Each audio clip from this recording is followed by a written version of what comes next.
arkadaşlar. Kanalıma hoş geldiniz. Abone olmadıysanız eğer sağdaki abone ol yazısına tıklayarak abone olabilirsiniz. Şimdi bu modelimizi birinci bölümde ortasını yaptım. İkinci bölümde de kenarını nasıl yapacağını gösterdim. Şimdi üçüncü bölümde de kenarını nasıl yapacağımızı göstereceğim. Yine kenarda da ortada kullandığım rengi kullanarak trabzanla başlayacağız. Şöyle bir zincir çekiyorum tığıma. Herhangi bir köşeden başlayabiliriz. Şimdi şu sivri köşeden ipimizi geçirelim. Şöyle başlayalım isterseniz, böyle daha güzel olur. Şimdi bir zincir çekip tığın başını bir kez dolayalım. Köşe boşluğuna girelim. 1 2 3 çekerek bir trabzan yapmış olalım. Bu şekilde başlarsak daha düzgün olur. İp de yukarıda kalır. Şimdi boşluğa zincirle beraber, pardon zincir diyorum, zincir çekmedik. 2 tane trabzanımız oldu. 3 trabzan yapıyorum. Bu tarafa doğru örüyoruz. Komple etrafını trabzan gideceğiz. Bir tane burada trabzanın tepesine batıyorum. Boşluklara 2 trabzan yapıyorum. Trabzanın tepesine batarak bir trabzan yapıyorum. Yine aynı şekilde boşluğa 1, boşluğa 2, trabzanın tepesine batıyoruz 3. Her boşluğa 2 trabzan, bir tane de trabzanın tepesine batarak bir trabzan yapıyoruz boşluklarda.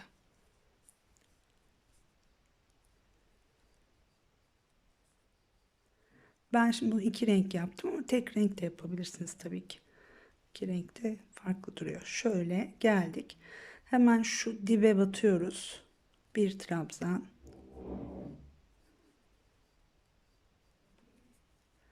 Sonra bu yatay duran trabzanların arasına girerek 2 tane trabzan, 1 2 2 trabzanın birleşme noktasına da batıyorum. Şöyle bir trabzan yapıyorum. Buraya batması biraz zor. Şöyle batıyoruz. Bir trabzan. Diğer trabzana geçiyoruz şimdi. 1 2 ikisinin birleşme noktasına batıyoruz.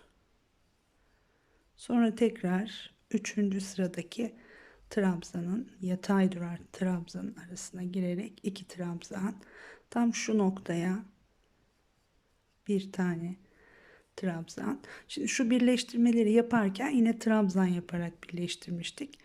Burada boşluğa batıyorum. Yine trabzanla dolduruyorum boşluğun içine. Şöyle 3 tane yeterli olabilir. Aslında buradaki trabzanların sayısının bir önemi yok. Örerken şöyle dikkat edin. Komple böyle trabzanla dolanacağız zaten. Dikkat edin marullanmasın ya da gerdirme yapmasın. Bir tane eksik, bir tane fazla yapabilirsiniz yani. Şimdi 3 tane yaptım boşluğa. Tam bu zincirle trabzan birleşimi olan noktaya da bir tane yapıyorum.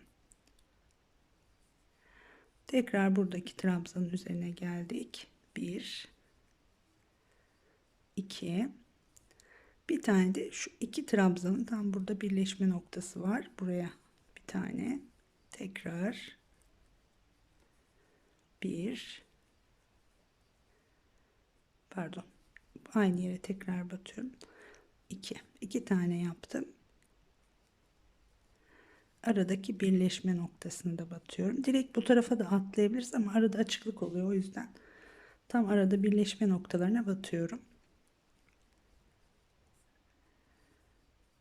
Trabzanların üzerine de 2 tane. Şimdi şuradaki birleşme noktasına batıyorum. Bir tane yapıyorum. Bakın buraya geldik, buraya kadar. Şimdi şu uca gelelim. Burası kolay. Her boşluğa 2 tane yapıyorum. Bir tane de trabzan tepesine batarak.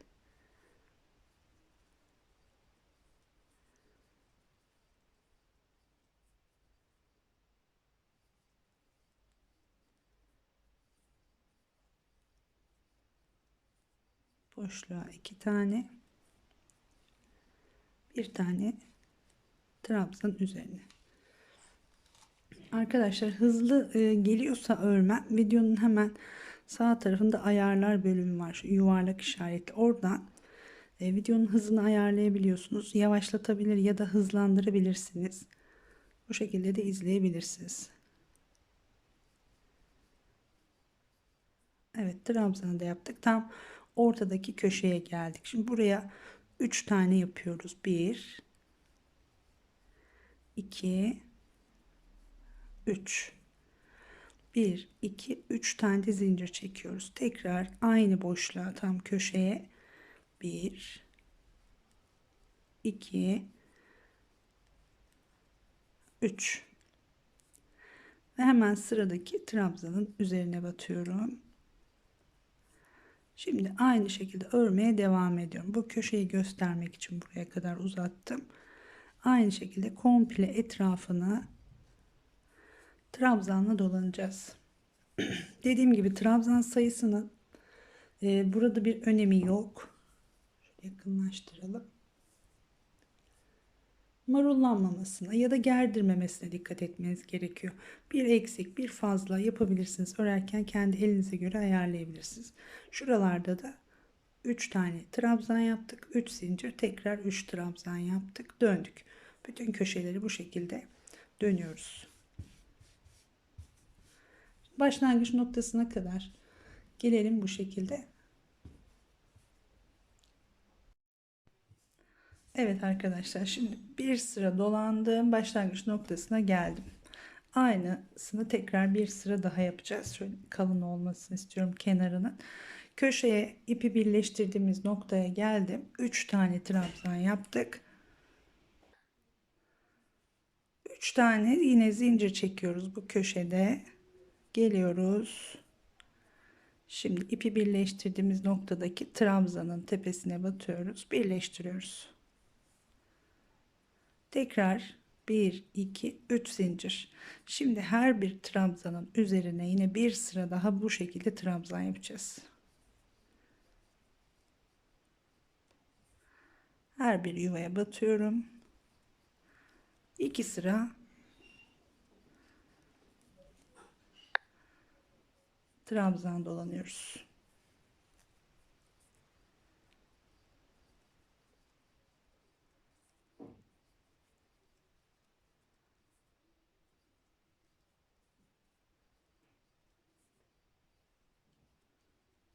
Evet arkadaşlar, bu şekilde şimdi uzatmayacağım videoyu. Bir sıra daha komple trabzanımızı yapalım. Başlangıç noktasına gelelim.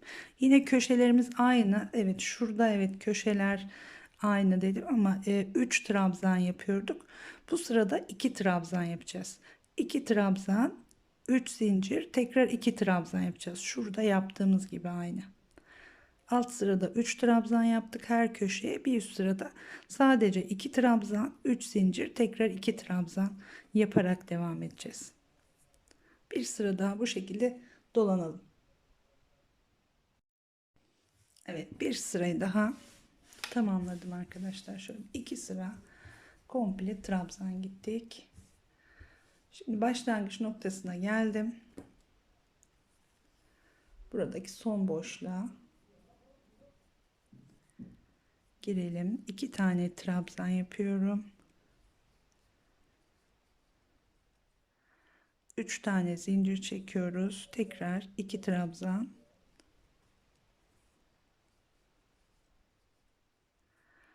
İlk yaptığımız trabzanın tepesine batıyoruz. Zincirin daha doğrusu birleştiriyoruz. Bir tane zincir çektim, bıraktım. Bu sırayı isterseniz 3 sırada yapabilirsiniz. Daha büyük isterseniz. Şimdi ben bunun üzerine tekrar bu bej renginden bir sıra daha gideceğim. Şu boşluklara uyumlu olsun diye bir sıra komple boşluk yaparak ilerleyeceğim. Şimdi ipi kestiğimiz noktadan alalım diğer rengimizi. Tabi dediğim gibi her defasında söylüyorum, tek renkte yapabilirsiniz. Şöyle Bir tane zincir çekiyorum. Şimdi yine aynı şekilde başlayacağım. Tığı bir kez doladım. Şu farklı bir yerden başlayalım. Orada ipi sonra gizleriz. Bir köşeden, herhangi bir köşeden ilk trabzan üzerine giriyorum. Bir tane trabzan yapıyorum. Şimdi bir zincir çektim. Tığın başında bir kez doladım. Direkt trabzan yaparak başladım. 2 zincir, 1 2 3, üçüncü trabzana batıyorum. Bir trabzan, 2 zincir, 1 2 3, üçüncü trabzana bir trabzan, 2 zincir, 1 2 3, bir trabzan. Bu şekilde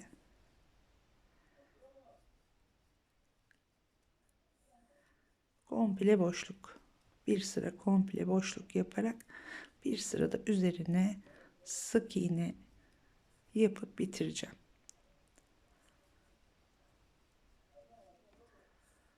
Şöyle 2 zincir çekiyoruz. 1 2 3 diyoruz.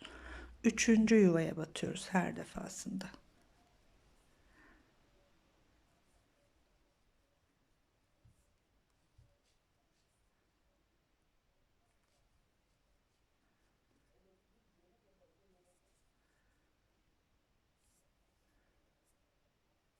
Evet, tekrar 2 zincir şu köşeye kadar yapalım.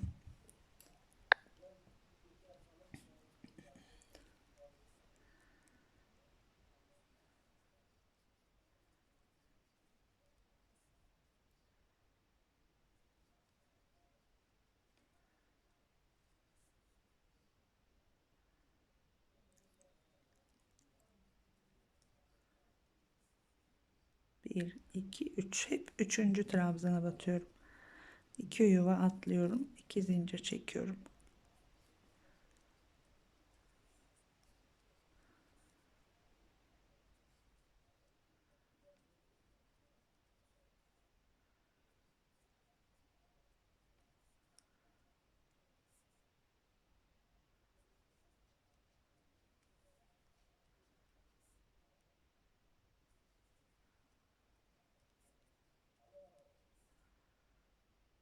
Şimdi son trabzana geldim.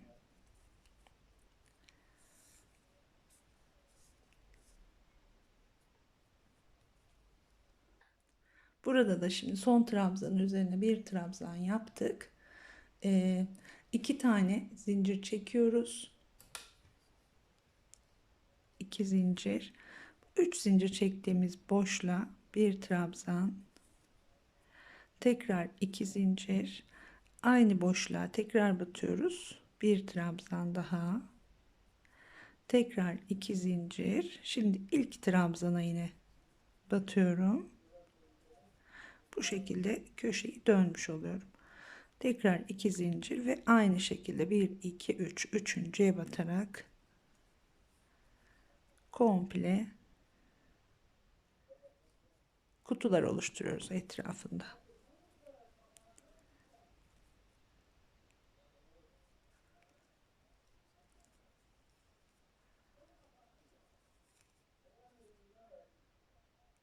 Evet. Şimdi bir sırada böyle dolanalım arkadaşlar. Bu kenar kısmı aslında tamamen isteğe göre farklılaştırılabilir. Dediğim gibi bunu 2 sıra yapabilirsiniz, 3 sıra yapabilirsiniz, 4 sıra. Yani model marullanmadan zincir ve trabzan sayılarını ayarlayarak büyütebileceğiniz bir örnek. Şimdi tamamı bittiğinde ölçüsünü vereceğim bunu.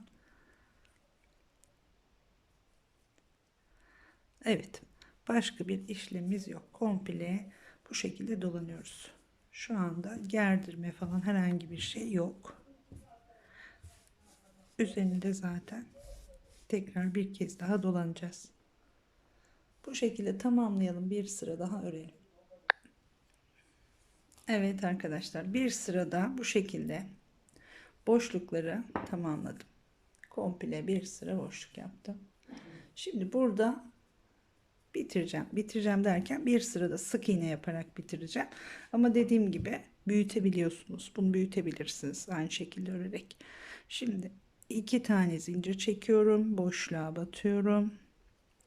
Niye sürekli böyle söylüyorum? Çünkü genelde her videoda, her modelde nasıl büyütebiliriz diye soru alıyorum. O yüzden sürekli bunu söylüyorum. Şu kısmı 2 sıra daha fazla örerek büyütebilirsiniz. Bu kısmı 2 sıra daha fazla örerek büyütebilirsiniz. Bu şekilde büyütme imkanınız var.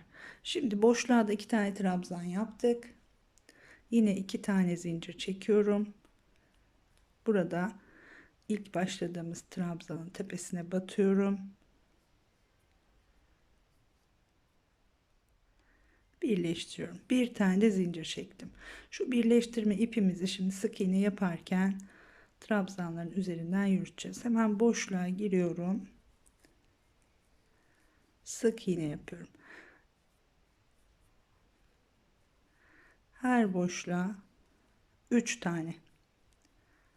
Evet, şu ipimize yürütmeye devam edelim. Trabzanların üzerine batmıyorum. Sadece boşluklara sık iğne yaparak ilerliyorum.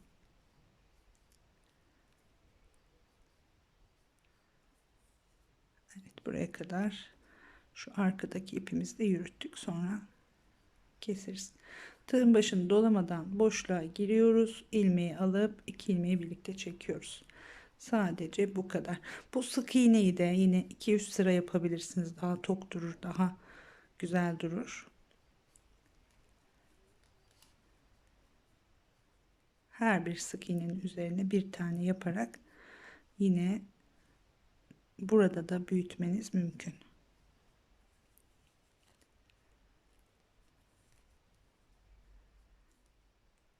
Bu şekilde her boşluğa 3 tane sık iğne yapıyoruz arkadaşlar.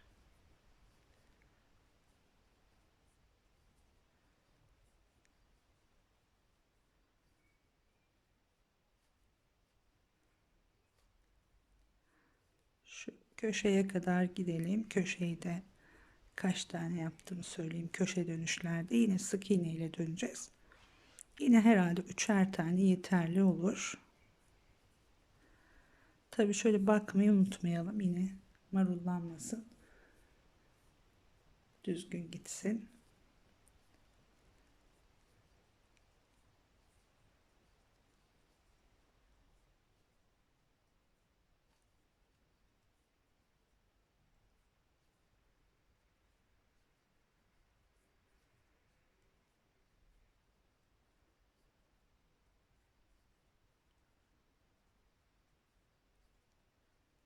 Evet. Köşeye geldik. Yine buradaki boşluklara da aynı şekilde 3 yaptım. Şu tam ortadaki iki trabzan arasındaki boşluğa 4 tane de yapabilirsiniz. Rahat dönsün. 3 4. Buraya da 4 tane yaptım. Yine bir sonrakine geçtim. 3'er tane.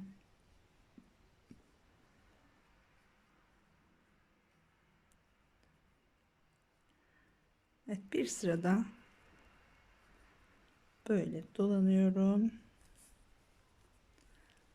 ve dönüyorum. Evet, sona geldim arkadaşlar. Bu şekilde sık iğnelerle tamamladım. Yine son yaptığımız sık iğneyi geliyoruz. İlk yaptığımız sık iğnenin üzerine batarak birleştiriyorum. Bir tane de zincir çekelim ve artık ipimizi keselim. Bu kadar. Kenar kısmı daha kolay oldu. Şimdi şöyle arkasını çevirdim. Sık iğnelerin arasından da ipimizi gizleyelim. Buradan keselim.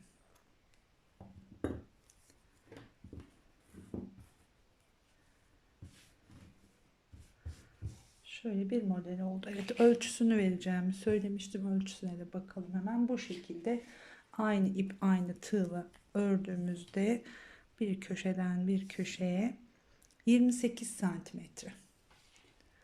Evet, 28 santimetre çapı var diyelim. Değişik bir görüntü oldu diye düşünüyorum. Umarım sizler de beğenmişsinizdir. Sormak istediğiniz bir şey olursa yorumlardan yazabilirsiniz. Ayrıca beğenip beğenmediğinizi de yazabilirsiniz tabii ki. Şimdilik bu kadar diyorum. Daha güzellerinde görüşmek üzere. Hoşça kalın.